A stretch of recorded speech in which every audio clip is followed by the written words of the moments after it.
ঝাড়গ্রাম রাঢ় বাংলার অপার সৌন্দর্যের ডালি প্রকৃতি যেন উজাড় করে দিয়েছে এই ছোট্ট জায়গাটায়। এবং সবচেয়ে ভালো যে ব্যাপারটা তা হলো ট্রেনেই হোক বা সড়ক পথে কলকাতা থেকে মাত্র 2-3 ঘন্টায় পৌঁছে যাবেন এই অসাধারণ উইকেন্ড ডেস্টিনেশনে।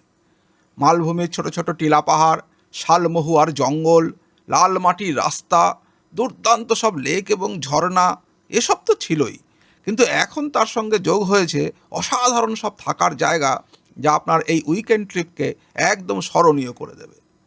কিন্তু ঝাড়গ্রামে থাকা সেরা জায়গা কোনটা? আমার মতে দুটো।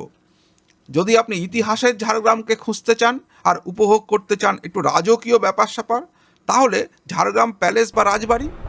আর যদি আপনি লাক্সারি স্টের সঙ্গে উপভোগ করতে চান প্রকৃতিকে, মানে একেবারে প্রকৃতির সঙ্গে নিজেকে মিশিয়ে দিতে চান, তবে আপনাকে থাকতেই হবে শালবনী রিট্রিটে। একদম জঙ্গলের মাঝখানে চারদিকে 10-12 ফুট গভীর পরিখা দিয়ে বেষ্টিত এই রিসর্টে আপনি আক্ষরিক অর্থেই জঙ্গলি হাতির সঙ্গে সেলফি তুলতে পারবেন। পরিখার ওদিকে হাতি আর এদিকে আপনি। ভয়ে আপনার বুক দুরু দুরু, কিন্তু হাতি আপনাকে ছুতে পারছে না। এই অভিজ্ঞতা ভাষায় বর্ণনা করা অসম্ভব। একবার এসে এক্সপিরিয়েন্স করে যান। কিন্তু আসলেই কি হাতি পাওয়া যাবে? মোটামুটি ওরা প্রায় ডেলি আসে, কারণ এটা ওদেরই জায়গা, আপনি সেখানে অনুপ্রবেশকারী।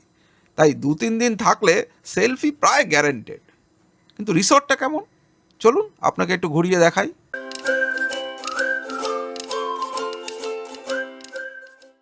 এখন এসে পৌঁছেছি এই শালবনী রিট্রিটে। আর এই শালবনী রিট্রিটটা, এই রিসর্টটা সত্যি সত্যি মানে একদম অসাধারণ। এবং আপনাদের আমি দেখাচ্ছি এই পুরো জায়গাটা, মানে একটা মানে অসাধারণ সুন্দর একটা জঙ্গল রয়েছে। আর সেই জঙ্গলের মধ্যে মধ্যে ছোট ছোট ছোট ছোট এরকম কটেজ। এই দেখুন এরকম এরকম কটেজ।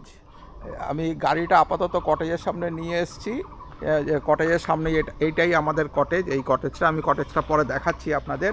আর এই দিক থেকে দেখুন, এইটা যেহেতু এলিফ্যান্ট করিডোর, সেই জন্য এইখানে এরকম পরিখার মতন খোঁড়া আছে, যেরকম আগে সেই দুর্গে থাকতো ওই রকম। আর এই এই দেখুন এখানে তার যাচ্ছে, সেই তার এরকম ডেঞ্জার লেখা, অর্থাৎ রাত্রেবেলা এই তারের মধ্যে ইলেকট্রিক কানেকশন দেওয়া থাকে।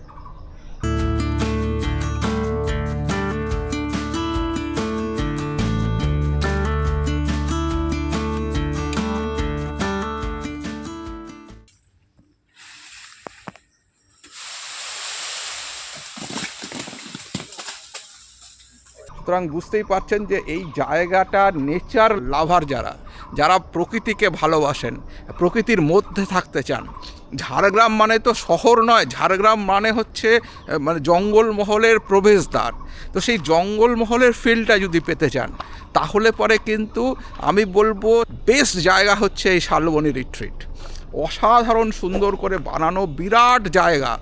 এখানে টেন্ট আছে, আপনারা রুমে থাকতে চাইতে রুম আছে, কটেজ আছে, তো সব ধরনের অ্যাকোমোডেশন এখানে রয়েছে। এবং এটা নাকি প্রায় 40 বিঘে জায়গার ওপরে পুরো তৈরি। এবার আমি আপনাদের একটু রুম ট্যুরটা দিই আমাদের। এইটা হচ্ছে আমাদের কটেজ। এই কটেজটার মধ্যে কি কি আছে, কি কি ফ্যাসিলিটিস রয়েছে, কি কি অ্যামিনিটিস রয়েছে, সেটা এবার আমি আপনাদের দেখাচ্ছি। ওয়েলকাম। কি অপূর্ব রুমটা, মানে এত স্পেসাস, সুন্দর। এখানে একটা বসবার জায়গা আছে, যেখানে তুমি বসে চা কফি খেতে পারো। তার জন্য এখানে সমস্ত সরঞ্জাম আছে, টিভি আছে। আচ্ছা, এখানে একটা মিনি ফ্রিজও আছে, আর একদম কিং সাইজের একটা বড় বেড আছে।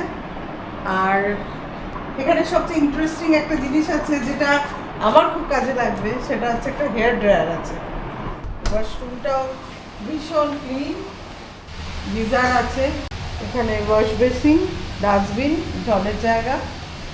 সবচেয়ে যেটা সুন্দর সেটা হচ্ছে একটা সুন্দর মিষ্টি ব্যালকনি আছে, দুটো চেয়ার টেবিল দেখা আছে, এখানেও তুমি বসতে পারো। আর ইন্টারেস্টিং একটা খুব সুন্দর ফুল, গরমের মিষ্টি একটা ফুলের নামে আমাদের এই কটেজটা বেলি। আর এই যে এদিকে কটেজগুলো দেখছেন, এখানে এরকম পরপর কটেজ সাজানো রয়েছে।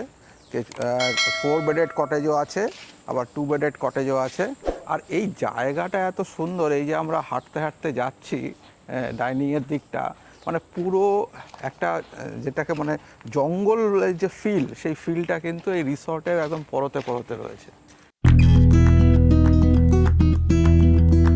এখানে একটা বেশ প্রোগ্রাম করবার মতো জায়গা, এখানে তুমি বিকেলে বা ভোরবেলায় তুমি বসতে পারো। জাম গাছ ভর্তি জাম পড়ে রয়েছে। হ্যাঁ তাই তো, ওইটা জাম, ওই যে এই দেখুন চারদিকে জাম পড়ে রয়েছে কত। আর এইটা হচ্ছে এদের এই রিসেপশন কাম ব্যাংকোয়েট কাম ডাইনিং হল। এই পুরো খুব সুন্দর করে সাজানো, মানে যেখানে একটা এখানকার ট্রাইবাল ভাইবকেও রাখা হয়েছে, আবার তার সঙ্গে মডার্ন অ্যামিনিটিসকেও রাখা হয়েছে। আর সবচেয়ে ভালো হচ্ছে এই রাস্তাটা, এটাই কি সুন্দর রাস্তাটা, ঢোকার জায়গা, রাস্তাটা এত সুন্দর। আর এইখানে হচ্ছে সেই ফোল্ডিং ব্রিজটা, যেটা রাত্রে বোধহয় তুলে দেওয়া হয়, এটা না? এটা কি রাত্রে তুলে দেওয়া হয়? ও টেনে নেওয়া হয়, আচ্ছা আচ্ছা। এবং এটা বোধহয় সকালবেলা আবার দেওয়া হয়, তাই তো?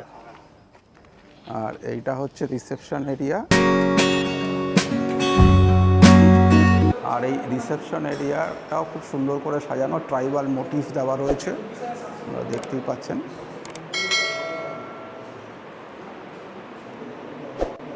আর এটা হচ্ছে ডাইনিং এরিয়া, বিরাট ডাইনিং এরিয়া রয়েছে, প্রায় 70-80 জনের সিটিং অ্যারেঞ্জমেন্ট রয়েছে।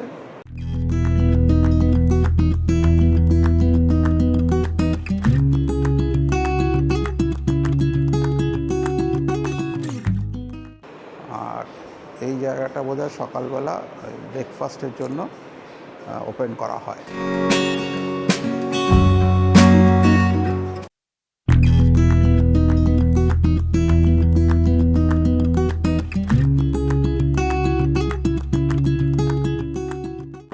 তো ফিশ থালি এসে গেছে, একটু আলু পোস্ত খেয়ে দেখি।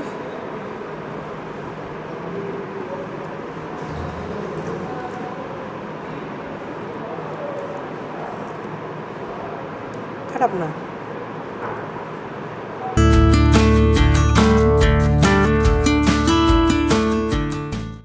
মানে একদম পুরো জঙ্গলের মধ্যেই আছি আর কি। হ্যাঁ, এবং হাতি নাকি সবসময় আসা যাওয়া করছে। দেখা যাক দেখা যাক আমাদেরকে হাতি দেখা দেয় কিনা।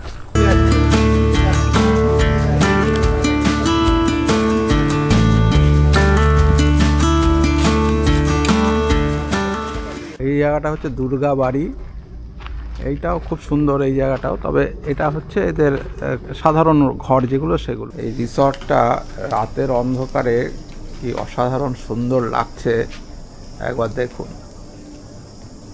আলোগুলো জ্বলে গেছে আর একদম দুর্দান্ত লাগছে। আজকে প্রচুর বৃষ্টি হয়েছে, আর সেই বৃষ্টির পরে ওয়েদারটা একদম চিল্ড হয়ে গিয়েছে, একদম দারুণ হয়ে গিয়েছে। আর এত ভালো মানে এই ওয়েদার এবং তার সঙ্গে এই লাইট, মানে একটা মায়াবী পরিবেশ তৈরি করেছে।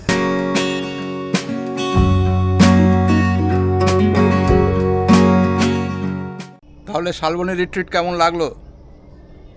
ঝাড়গ্রামে থাকার এর থেকে, মানে প্রকৃতির মাঝে থাকার এর থেকে ভালো অপশন বোধহয় আর হবে না।